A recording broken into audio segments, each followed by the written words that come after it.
disebut cadur batin. Saya punya padepokan, rekrut semua kita punya hubungan batin antar iman. Buka surat Al-Jarat Al-Quran.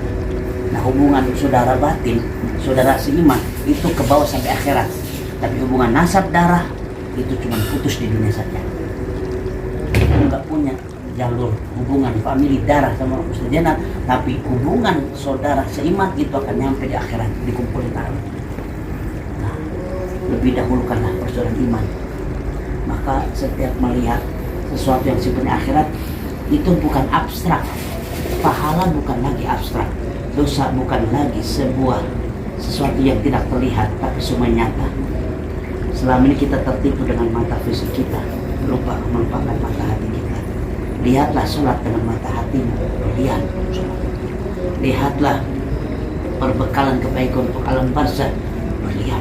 Lihatlah segala urusan akhiratmu untuk bekal masa depan, berlihat. Jadi ketika azan dikumandangkan, tinggalkan semua urusanmu, itu kecil dan rendah. Tapi yang kau kejar adalah urusan berlihat akhirat. Melihat tidak pakai mata hati. Itu dalam ini banyak potret kamar sini bertuliskan, maka bersihkan. Lihat kaca di kamar mandi, kaca kamar mandi itu namanya susah dihapus. Ini kulisin mufkalah. Setiap sesuatu ada pembersihnya. Wa mufkal qalbi, dan pembersihnya hati. Wal dzunub, dosa, zikrullah. Banyak ingat sama Allah. Ingat sama Allah itu dulu kamu orang soleh paling mau.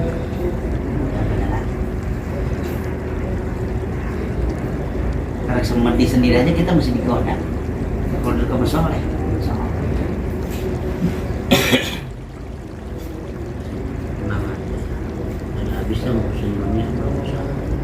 bukan kita sok munafik, nggak mau usaha. Kalau mantap sholat kita bisa melihat mata hati kita dengan urusan akhirat, ngaji utama itu dunia udah diatur sama Allah. Kita bukan Tuhan, dia persiapkan semua. Cukup ada aja, ada tak belum kita minta disiapin. Nah, contoh saya perjalanan di sini segini saya ngesengkara malah gemuk bersih, orang bilang apa aja ada Ustaz ini hanya santi kalau percaya. Semua saya ucapin realitas semua, nanti tuh ngerasain semua.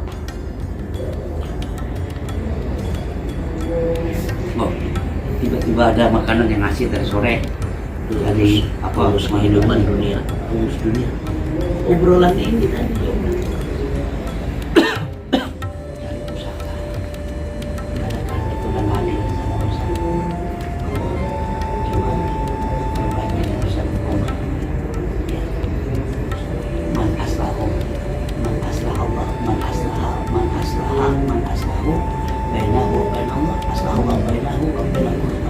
Kita Bukhari Muslim, kita Fathul Bari, Bukhari Al-Qalani. Kemudian dipelajari hadis sampai memperbaiki urusan interaksinya dia dengan Allah, maka Allah perbaiki urusan sendirinya dia. Cukup kau fokus saja sama urusan kekurangan kita. Tanpa itu kita Allah perbaiki semua. Iman kita manusia biasa bukan benar. Allah sudah rahasiakan takdir berhasil dan sukarman. Masih kecil kita dikasih tahu sedikit kan muncul. Saya dulu sering bacain orang nyebutin sesuatu yang tabu dan nggak boleh dibicarakan. Saya suka membongkar rahasia. Saya kasih 9 tahun supaya dia memahami itu takdir. Nggak semua bisa membongkar rahasia.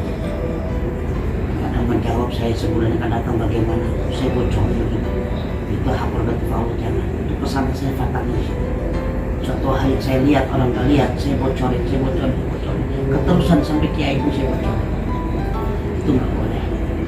Akhirnya saya berhati-hatikan sama Allah. Itu hak prerogatif Allah. Karena takdir itu nggak bisa dibicarakan, nggak bisa dibicarakan, dan nggak ada finishnya membicarakan takdir.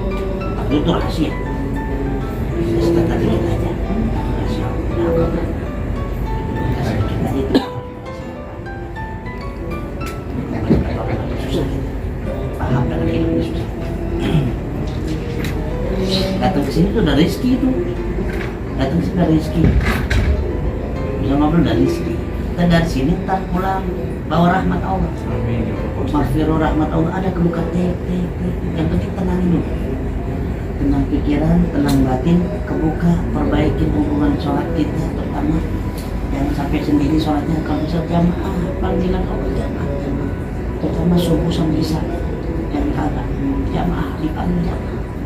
Sesibuk apapun kita kecuali genting lagi darurat, ya antum lagi jadi pemadam kebakaran lagi nyelamin, jadi aku bilang deh, ditinggal Allah baru tinggal jangan kalau kerja darurat.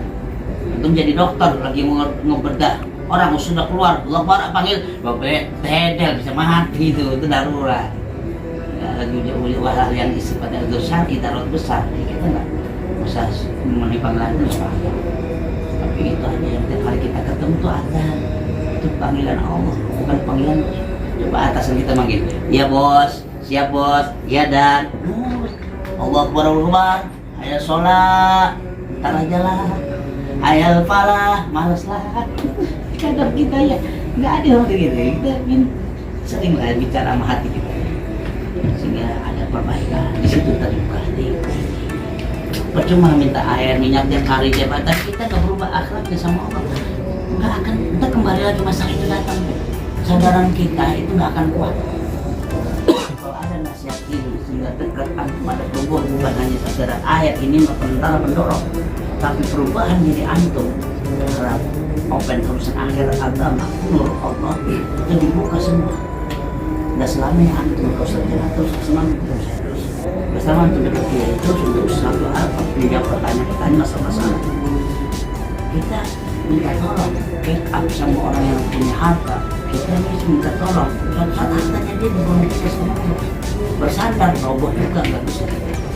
Minta tolong sama orang punya jabatan tinggi, dia pensiun kelar bersandar sama suatu yang sifatnya roboh lemah, kita pun kita roboh jatuh lemah. Tapi kalau bersandar kepada Allah somad oleh jalur syariat yang dibawa Rasulullah, tongkatnya ada di Rasulullah, ada Rasulullah di atas. Cintai Allah, cintai Allah itu belajar cintai Rasul. Cinta Rasul itu belajar cintai ulamanya. Kita nyambung jembatan itu rantai. Itu kajian memang, tapi bisa di akhir zaman banyak kita pemuda orang awam itu paham dengan ini. Di akhir zaman kita dirubah soleh orang itu beriman pagi beriman soleh. Orang yang bergaduh sejarahnya dari masa lalunya 40-50 tiba-tiba jadi orang baik, jadi orang suka. Orang yang dari awal bagus ujungnya tidak, itu akhir zaman banyak kejadian. Banyak dia akhirnya tak jadi bajingan, ustaz jadi bajingan, mati sampai ke bawah mati. Antum statusnya biasa, bukan kiai, bukan ustaz, agama biasa yang menjalani ibadah. Tapi karena antum diri bagus, ada giroh, dekat sama ulama, sama orang alim, sama soleh, minimal deket lah ustaz jenderal atau tempat antum berada, panggilan azan masjid. Lama-lama nih antum fisiknya biasa tapi tua dalam ruhnya, punya umur cuma 10 tahun, sisa umurnya 10 tahun mau menjelang kematian, tapi punya amalan 70 tahun, tua di dalam. Imam Nawawi 45 tahun muda matinya, tapi umur ruhnya sampai sekarang disebutin namanya hidup. Dia punya ilmu, dia punya umur dari ilmu karya-karyanya, itulah disebut hidup. Kita banyak masalah untuk siapa pribadi, nanti orang tua kita, guru kita, apa hal-hal yang kita mau ikut andil kontribusi si anak tempat kita, dukunglah kalau pengajian seperti ini, sholawatan, pertemuan-pertemuan orang yang masih nggak paham, masih paham kasih sadar, dan fanatik seperti orang yang pada merasa sok suci jangan. Ya, dakwah di pemerintah ada bagiannya, dakwah di bawah pemerintah dakwah. Jangan merasa suci dua di kalau mau habis harus jangan, pokok kayak gini jangan. Sekarang kita lagi hancur di negara. Nah, semua makanya lagi menjauh mustahil. Sudah sebutin sangat dari doa jarang di majlis. Ainama dzikra auliya'i di makan dan sudah rahmah, di mana tempat disebutkan, tempat tersebut nama-nama kekasih Allah, orang-orang soleh, maka penyebutan di tempat itu dengan kekasih Allah menyebabkan turunnya rahmat Allah. Insya Allah Anda jangan berpada tetap karena dibawa. Ya salam aja sama orang tua